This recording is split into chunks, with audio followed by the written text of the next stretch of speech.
Pushkin.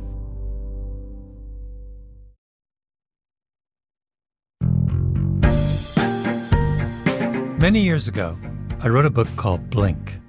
It was about snap judgments and first impressions. It was my second book. My interactions with Hollywood were to that point limited. I think someone once optioned something I'd written for The New Yorker, and I'd taken a meeting or two, but nothing came of it. But then, one day, I got a call from Steve Gaghan. If you're a movie buff, you've heard the name. He'd just won the Oscar for writing Traffic, which was an amazing movie about the drug trade, directed by Steven Soderbergh, starring Michael Douglas and Benicio del Toro and Don Cheadle and a million other stars. And he had just wrapped Syriana, another fantastic movie, with Jeffrey Wright and George Clooney and Matt Damon. Anyway, I had never met him. He says, "I'm coming to New York, and I want to meet with you about your book, Blink." Every writer dreams of getting a call like this. I promise you, I was thrilled to bits. And Steve flies in from Los Angeles, and we meet in a cafe somewhere downtown. And just so you get the visual, I'm short and skinny. Steve is, 6'4". He's an athlete, absurdly handsome, maybe the most charming person I've ever met. And he tells me he's obsessed with the chapter in Blink about reading emotions and how there are people in the world who are really, really good at knowing what other people are thinking and feeling. Human lie detectors. So over the next few years, I am basically Steve's assistant in cooking up a story about a human lie detector. It is, I believe to this day, an absolutely brilliant script. But have you ever seen a movie called Blink? No, you haven't. And what I'm about to do is tell you the real story of why the movie never got made. In fact, I'm going to do much more than that. In the next episode, I'm going to tell you another story about an amazing movie that never got made. And then, after that, another story, and then another story. Half a dozen episodes all told, maybe even more if we get into it. Because the thing I realized in talking to Steve about what happened with our long and hilarious and ultimately heartbreaking experience in trying to turn Blink into a movie is that the best Hollywood stories are the stories that never got made. We're calling this series Development Hell. I promise you there will be more name-dropping and celebrity drive-bys and hilarious digressions than you can shake a stick at. We're going to call up the biggest names we can find and just have them pitch us the ideas that broke their heart. I mean, come on. How are you not along for the ride? But today, my very own journey into development hell.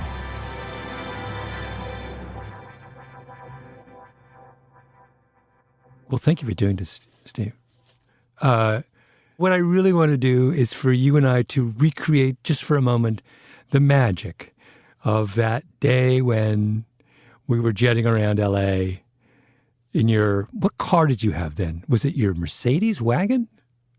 I think it was an old station wagon. Exactly. It was an old station wagon.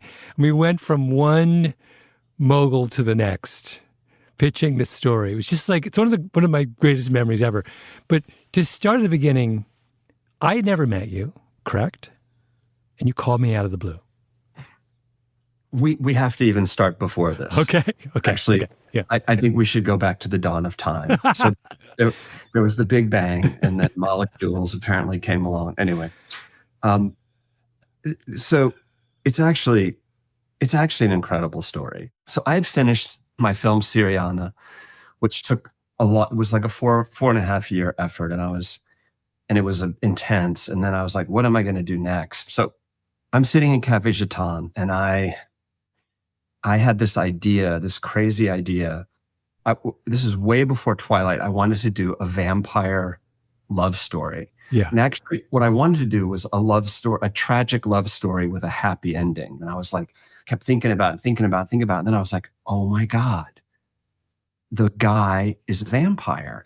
The love stories are as good as the things that keep the lovers apart. So picture a horse farm in Kentucky. It's winter.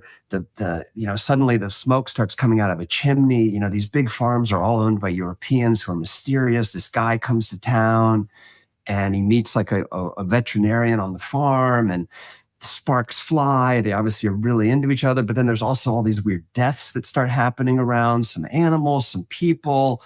Her brothers, her family decide this guy is the one who's doing it.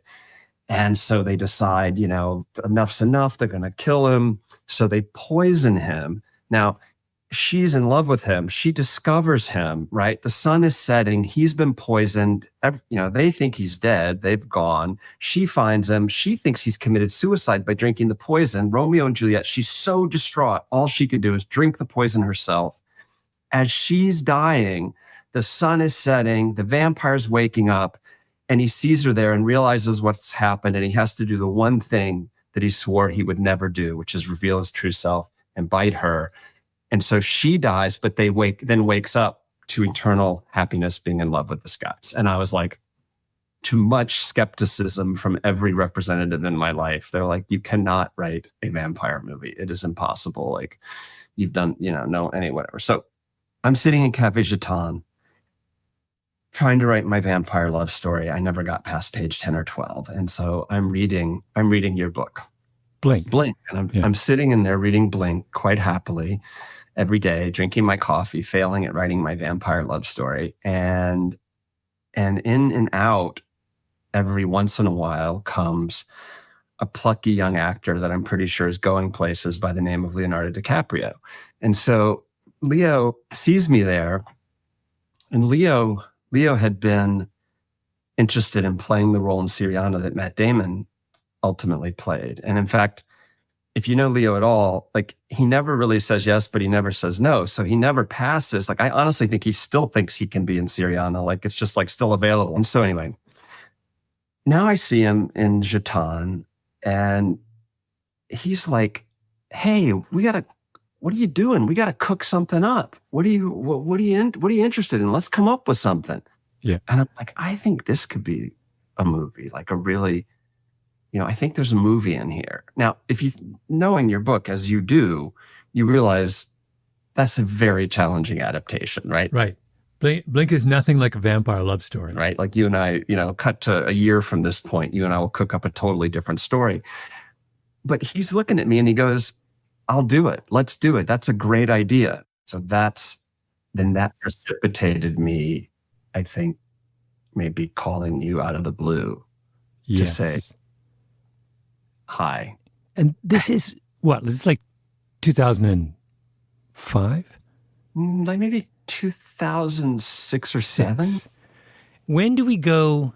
At some point in the story. So we decided we would do something which makes no practical sense, which is turn Blink into a movie.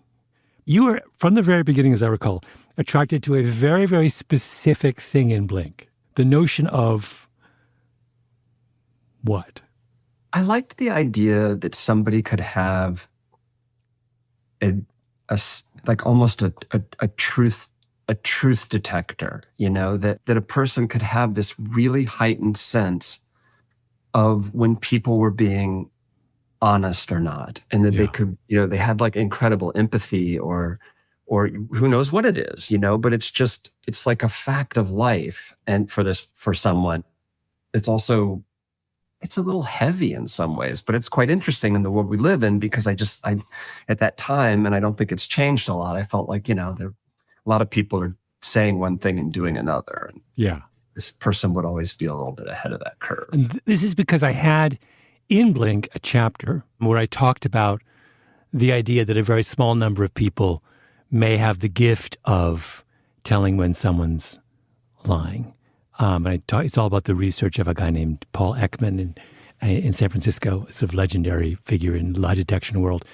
And this predates, there subsequently were all these TV shows about people who knew when someone was lying. This predates all of that. Yeah. But way before that, so you and I, we get together, we start talking about it. And I think very quickly we realize we have nothing. We have nothing. Like, what are we going to do exactly?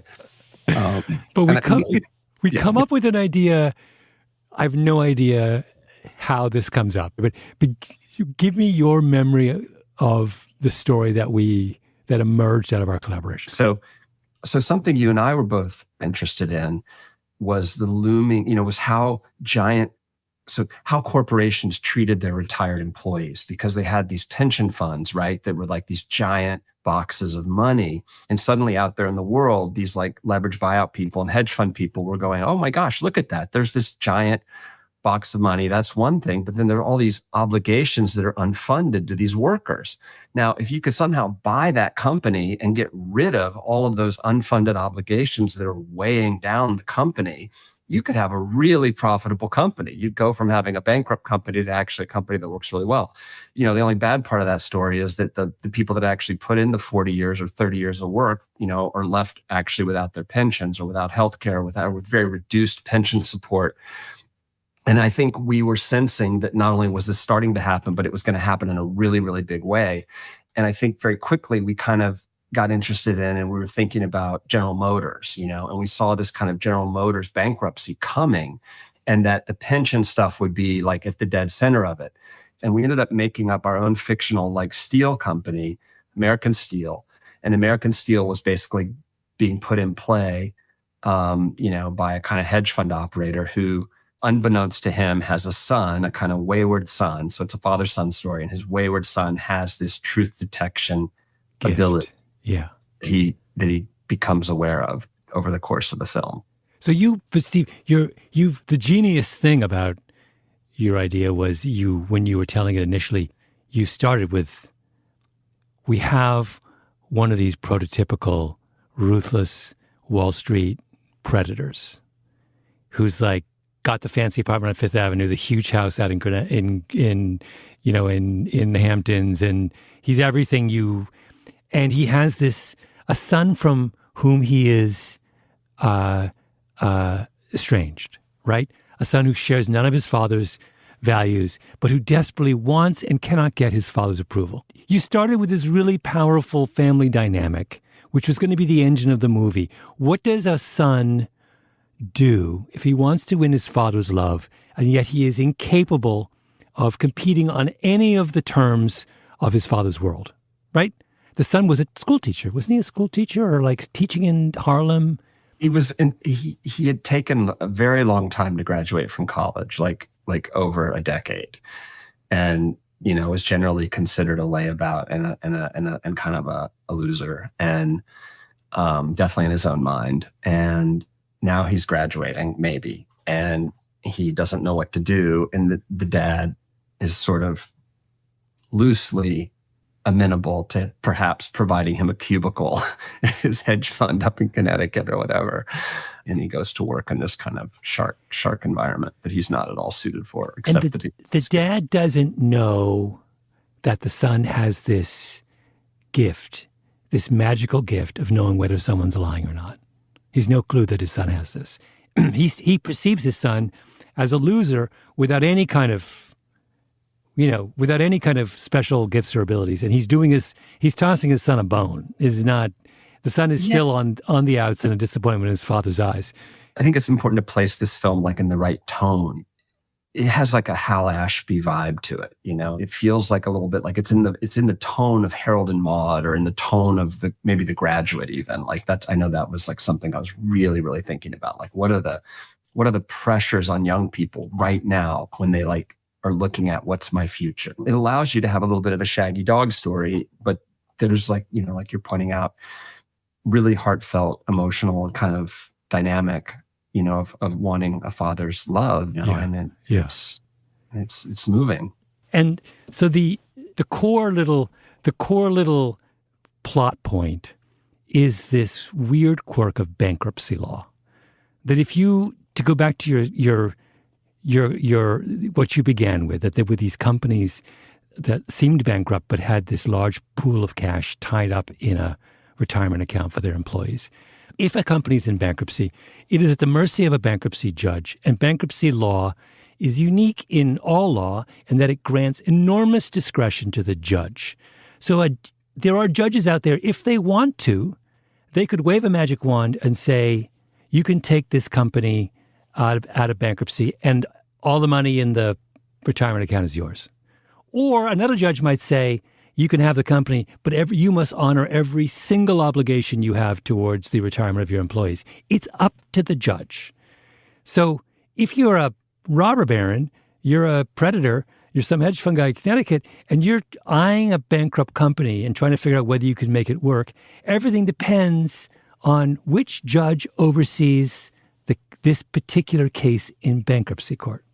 It's incredibly fun as a plot mechanism, because now you're just, billions and billions ride on essentially gaming the system. Which of these potential judges, if you could somehow manipulate it, is most likely to be friendly to your particular robber baron cause? Yeah. So the son realizes this and goes to the dad. The dad is totally unsure what to do. His options are what does he do? Does he roll the dice? Does he buy this thing, take it into bankruptcy, and take the risk that he could be completely screwed by some kind of pro-worker judge? But the son comes to the dad and says, "Dad, I need to tell you something about myself. I have this gift. I can see into someone's heart." And the dad, of course, rolls his eyes and says, "You're bullshitting me." So the son sets out to prove to his dad he knows that he can see into someone's soul. And then doesn't he have a series of tests? Are there 3 tests that he undergoes to prove to his dad he has this magical ability? So part of the thing with the movie that I think worked really well is that the son finds out about the gift during the movie as well. So that's right. He wasn't like swanning around saying, "I have a superpower." He actually runs across the professor who's doing this kind of research, and the professor's a character. Like, he's a gambling addict. He realizes that, they run this test where they're like, it's some ridiculous thing. It's like people saying the line, "I had a ham sandwich for lunch." Oh, like right. Hundreds of people, "I had a ham sandwich for lunch." And he drags this kid in there and he's like, who's lying and who's telling the truth? And he watches like 150 people saying, "I had a ham sandwich for lunch." And he gets 150 of them right. That's right. Yeah. And the guy is like, immediately takes him to the racetrack, like out to Belmont, puts his binoculars to his eyes and starts having him look at horses. Which horse is going to win this race? And he's like looking at the horse and he's like, "This is absurd." And he's like, no, horses have inner lives. Like, what's going on? And he starts like telling him about the emotional lives of these horses that, who are getting ready to go into the starting gate. And like, one is like thinking about dinner, and one is like had a bad sexual experience recently and like feeling really shameful. And like, they're all just, and he's sort of, by process of elimination, he's like, it's going to be this one. It's going to be the filly. The filly's going to win. Yeah. And so this professor who's like literally a gambling addict, he ends up betting like 15 grand like at the track, and then money through bookies, and the kid is watching him and he's like, "This guy's a psychopath," and then photo finish, and then of course the filly wins, and and our character doesn't believe it, he just thinks this is complete nonsense, and he sort of proves it to him over and over and over. The professor, by the way, is based on a man named Sylvan Tompkins, one of the true legends of early 20th century, mid-century psychology, who had convinced himself that he could read people's inner selves. And also, the thing about going to the horses, that's Tompkins. He would frequent the horse races. He was at Penn. He would go to the horse races in Philadelphia, and he would try and use all of his theories about human emotion to pick winners. So that was all straight from this. He was this autodidact guy. And he wrote a book detailing his theories. And the line about the book was so long, no one read it, even Sylvan, which I always loved. And then eventually he, at this inflection point with his father, where they're not, the opportunities inside the family business are not, they're not going to work out for him. He realizes he has like a Hail Mary pitch, which is, I can actually make sure you get the result you want. Right. With the bankruptcy judge. And the dad, of course, is a skeptic. He doesn't believe it either. And like, I hadn't thought about this script or looked at it in a long time, probably 15 years. 15 years. Yeah. And I couldn't even find the Blink folder. And I was like, and then I just searched for Blink, and then up came a bunch of stuff and the draft. And it's so funny because you get to know that, you put so much effort, into trying to make these movies. And like, it's so much love. It's love. And like, it feels like life or death. And I just clicked on it and like page 65 and up comes, and this is dialogue. I completely forgotten this. This is dialogue between the kid and his dad. And they're trying to like, and they're at like a local, really cheesy drinking place in Greenwich where his half brother plays in a band called the Margin Calls. And he's there with his family and his stepmom, and they're all nodding along while this bro band does cover songs, and they're eating like, French dips or whatever. And his dad's a little tipsy, and he's like, this is all coming to a head. He's like, am I sorry I never carpooled or sliced oranges for T-ball? I don't know. I used to say, did they ask Napoleon to do reading circle? And Teddy's like, the kid is like, we did some stuff. We looked at pictures. Yeah. Redmond. The dad is Redmond. The son is Teddy. Yep, exactly. We went to the Met together. I remember going to the Met. I think I do. And he does his dad. His dad imitates his dad. And he's like, American tycoons have to appear cultured. So what's the first thing they buy? And then together they say bronzes. And now the dad's like J.P. Morgan, Frick. Teddy's like, they had books, but they wanted to be Renaissance men, like the Duke of Urbino. And Redmond says, yeah, if you're a real snob, you know that Castello and Urbino like the back of your hand, but you don't talk about it. And then Teddy says, and I think I remember a bedtime rhyme about how much sleep a person needs. And he says, nature needs 5, custom takes 7, laziness takes 9, and wickedness 11. And his dad looks at him for a long moment and goes, I'd forgotten. It's Scottish.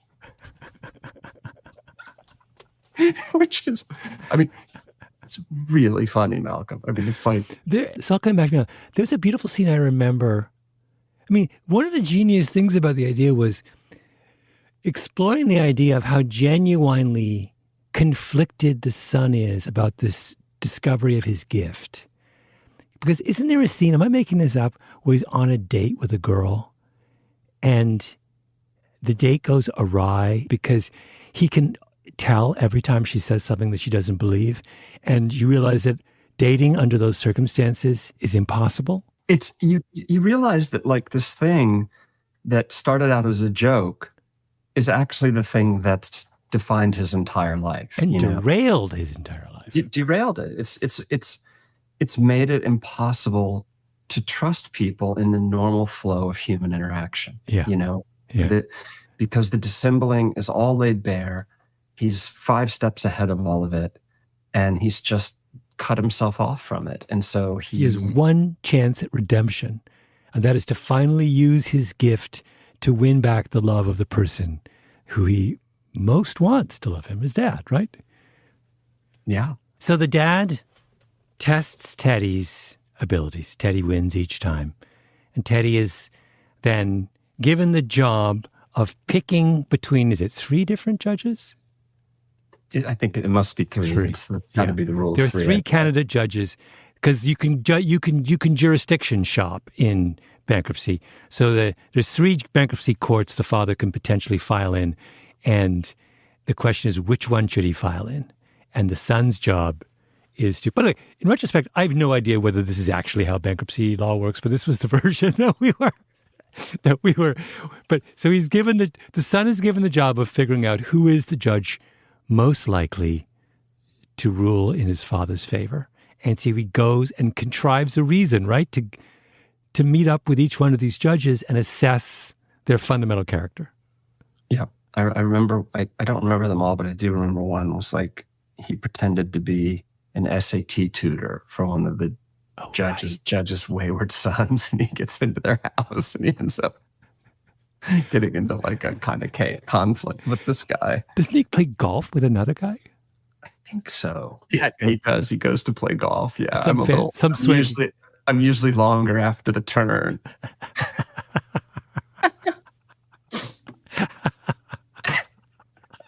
Wait, who says that? The Teddy or the judge? Teddy says it. Like he's terrible at golf, and he's like, and the guy's like, Yeah, the guy says, try and chip the ball back to the smooth stuff. And then the guy, I've totally forgotten all this. He's like, let's cut the crap. I know who you are. I know who your father is. Knew him in college. Oh, right. We were at an eating club together, the Pork. Our motto, feed your friends first. Wait, so that judge is ruled out. So one of the judges sees through Teddy. It's like, get out of here. I know what game you're playing. Let's cut the crap. There's no way I'm ruling against labor. Not in this climate, not in Pennsylvania. Impartiality, my ass. They'll burn my house down and kill my family. Tell them that. Teddy says, you're signing a death certificate for American Steel. And he says, yeah? Well, maybe we'll get universal health care. Maybe India will have a social revolution, pay their workers $27.50 an hour plus benefits. Maybe woodland gnomes will make auto parts for free and we'll all sip sherry in the park. And he says, never ever pick up a golf club again. Teddy says, I'm a tennis player. Golf is for assholes. The whole whiff of class warfare in this script is just 10 years too soon. When I was looking, I just was glancing at it, Malcolm, for 10 minutes before we got on here. And I was like, God, it's for right now. It's for right now. It's so for right now. All right, let's take a little break. When we come back, Steve and I take our script out on the town.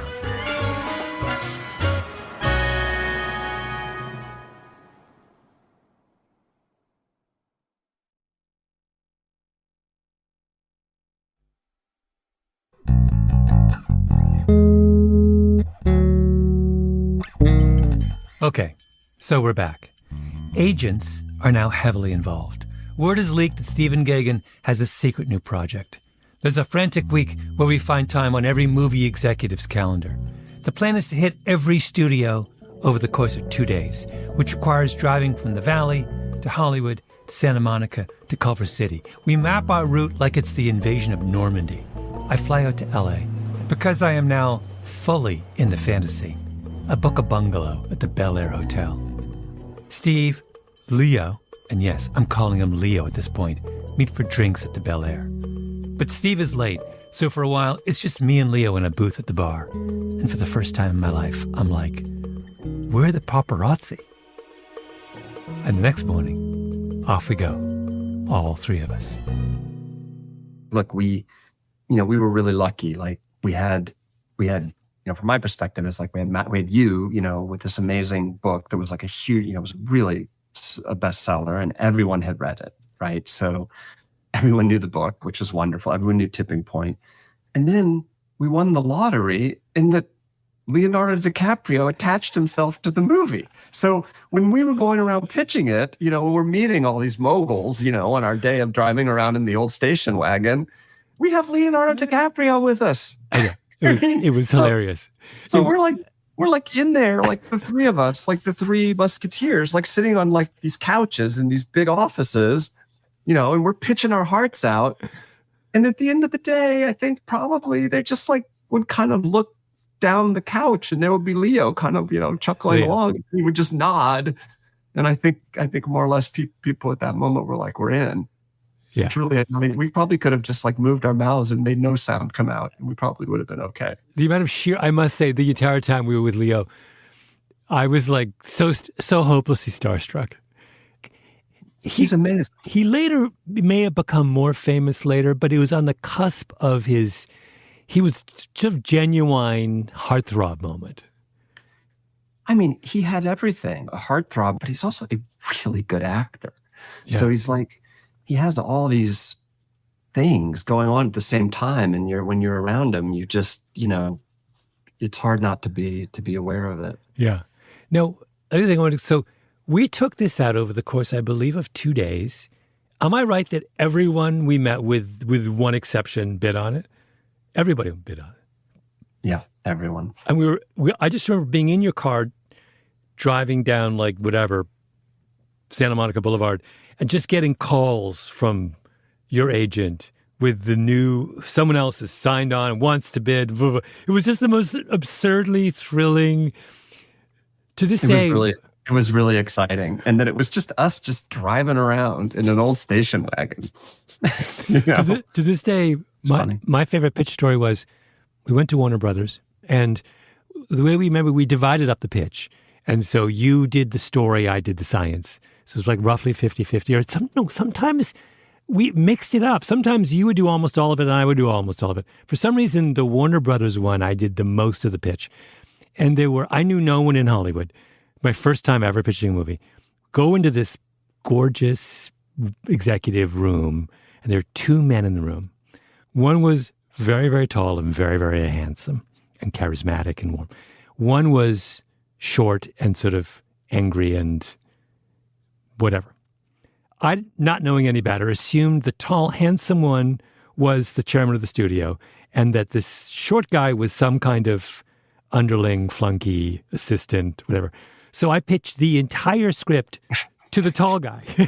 And then, only to discover the short guy who I've been ignoring the entire time is the chairman of the studio. And the tall guy is just some dude who was just in the office that day. It was hilarious. And of course, they bid, which made me think that maybe the mistake we make, maybe their reasons for bidding were that if they're going to come in here and ignore me, I'm going to show them all.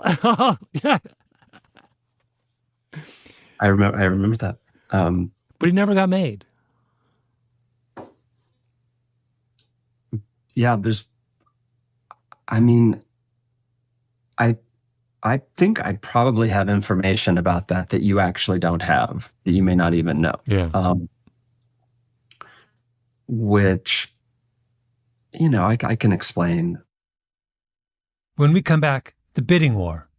And then Steve tells me a story I'd never heard before. The story of why things fell apart.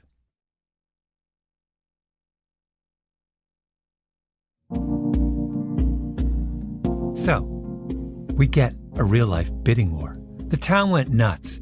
We were in Steve's battered station wagon, driving around L.A., and every half an hour, Steve's agent would call. Sony, in. Universal, in. Warner Brothers, in. We have the sunroof open, the windows down. I'm wearing sunglasses. I never wear sunglasses. We don't even need Leo anymore. He gets into his Prius and drives home. We pick a studio. We huddle with our agents. We pick a winner. Checks are cashed. Some brilliant producer is assigned to our case. And off we go. Only it never happens. A year passes, then 2 years, then 3 years. And this is why we're doing Development Hell, an entire series devoted to scripts that never happen. Because this is always the most devastating part of the story. The plot twists that happen off the page. So, Leo's company, they were producers on the movie, and Leo was really into it, and really involved. And at a certain point in time, we had essentially a green light at Universal, and we had a budget, a schedule, and everything. A lot of things worked out, how we were going to do it. And I was talking, I said, I'm going to do like a week more on the script. There were just some things I wanted to fix. And I got into it and ended up working on it for like months and months. And I changed a lot of stuff. But the main thing I did, is the character, and a lot of this is just intuitive. I don't even know why I'm doing it, but the character got like 10 years younger. And Leo, when he read it, he was really funny. He goes, buddy, if you didn't want me in the movie, all you had to do was say so. It's no big deal. And it wasn't that I didn't want him in the movie, but this other thing had happened kind of off camera, which was that I'd met Heath Ledger, and I'd gotten to be very, very close with him, like instantly. Like I just had a real connection with him that was kind of unusual and really special to me. And I got really excited, and I started seeing him as the main character. And once I started seeing that, I couldn't unsee it, and obviously it was very delicate in a way. And Leo's totally cool. Like, obviously he has 1,000 choices, but in my mind, it was a big deal. I was just like, it if I just said to Leo, hey, I would like to do this with Heath, he would have been like, I'm a huge fan of this. I love him. Let's do it. You know, it wouldn't have been a problem. But in my mind, it was really a thing.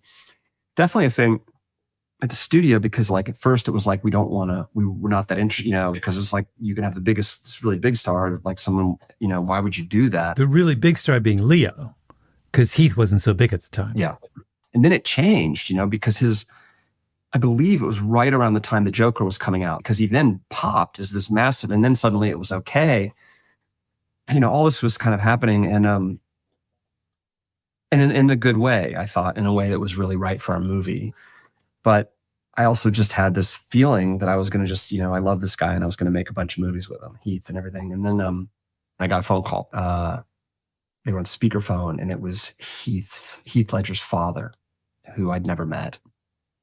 So he died in a really tragic, you know, like you have like a beer and like a Benadryl and like another, you know, and just absolute fluke. Any other day, you're fine, but just breathing stops. And the dad and a guy who was really close with him, like the guy who was closest to him in his professional life, they were there. And they, you know, with the body, and our script was embedded with him, and your book was on the bedside table. And I think my number was on the script, like written like, ch-ch-ch. And these guys are in, as you can imagine, they are in shock, and they dialed that number, and I don't know why. And I'm in an airport with my wife, just going from one place to another. And I literally like collided. Never happened to me before or since. Like my feet went out from under me. I just literally sat down, like, because I was like, what? And the emotion, like what they were going through, I should not have been a party to in any way, really. And yet, you know, as a human, or as a, you know, somebody who just cares, you know, I just was there, and I was listening, and my wife was looking at me. I remember her face, and I was just like, I was speechless, and I just listened and listened and listened. And, you know, it's just really, really sad, you know, and it's still sad. And, you know, and I think that for me, I just had to put a pin in it, you know, like I don't know. It's something. Steve, I did not know that story. Yeah.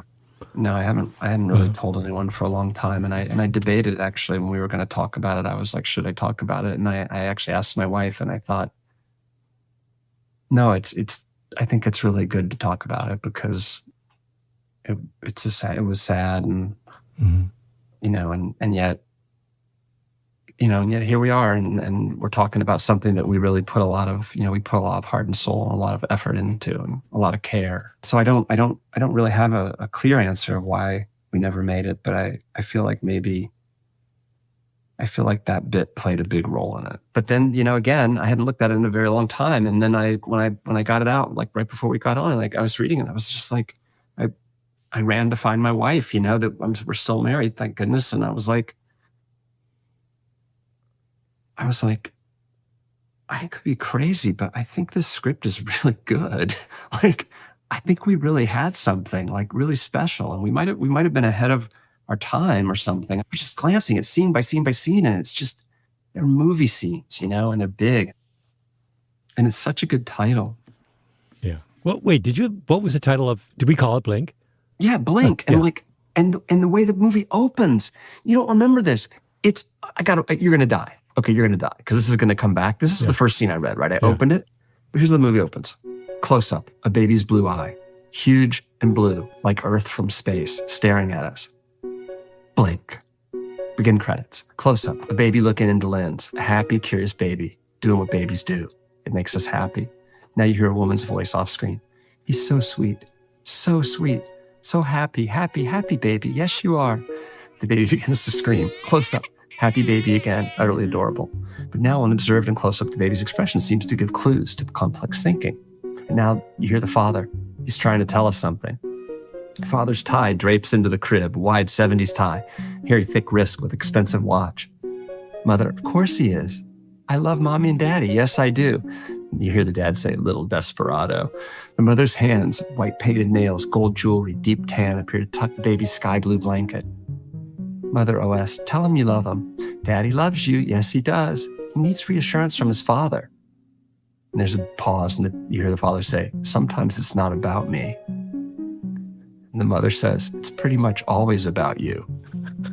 The room is totally silent, and you're just pushing on the baby's eyes, and the baby blinks, and you cut to the title, Blink. Oh, that's great. That's so awesome. That's so awesome. I'd forgotten. The whole thing is genius. All right, we are resolved, Stephen. Bring this thing back to life. But we have to. Let's figure it out. I'd never heard the full story of why Steve had to walk away from Blink. But the more I caught up with Steve, the more I felt that maybe we were onto something back then. Maybe it's time to bring Blink back to life. I mean, as a script, as a screenwriter, as a wonderful idea, and if there's someone listening in some big office somewhere in Hollywood, I will get on a plane tomorrow, if that's what it takes. And here's the thing, Hollywood is full of these stories. We're going to touch on a whole series of them in the upcoming episodes. Next up in the feed is the story of a sci-fi thriller that had just a little too much fi and not quite enough sci, with a twist that the studios just couldn't handle. You're going to hear about a biopic told through the eyes of an exotic animal. You're going to hear the Oscar winner Charles Randolph get a little emotional about a project he did with Tom Cruise that fell apart. The minds behind some of Hollywood's biggest hits talking about their biggest failures. Join us as we take the temperature of development hell. This episode was produced by Nina Bird Lawrence with Tali Emlin and Ben Nadaf Haffrey. Editing by Sarah Nix. Original scoring by Luis Guerra. Engineering by Echo Mountain. Our executive producer is Jacob Smith. I'm Malcolm Gladwell.